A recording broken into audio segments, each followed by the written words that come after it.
పోఖ్రాన్ యొక్క అణు పరీక్షలు జరిపితే ప్రపంచం గుర్తించింది.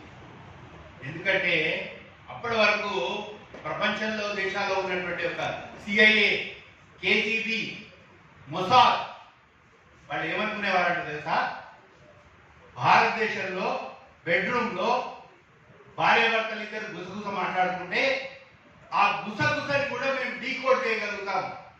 That is our capacity, that is our power అని ప్రపంచం అనుకుంది.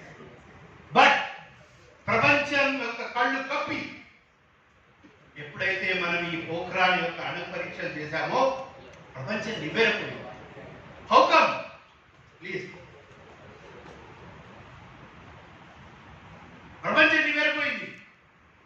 బట్ పడుకునేటువంటి నిద్ర లేపాం మనం.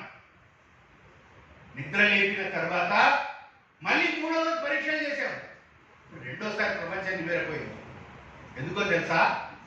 అరే, మన నిద్రపోయిన లేపారు, మళ్ళీ వాళ్ళు పరీక్షలు చేశారు. అది కూడా మనకు మెయిన్ ఖబర్.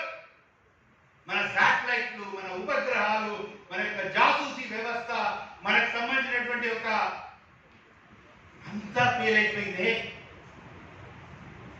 ఆ విధంగా ప్రారంభమైనటువంటి ఒక భారతదేశం యొక్క జర్నీ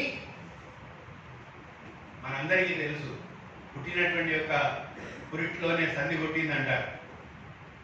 47లో స్వాతంత్ర దేశానికి వస్తే 48లో యుద్ధం చేశాం, 62లో యుద్ధం చేశాం, 72లో యుద్ధం చేశాం.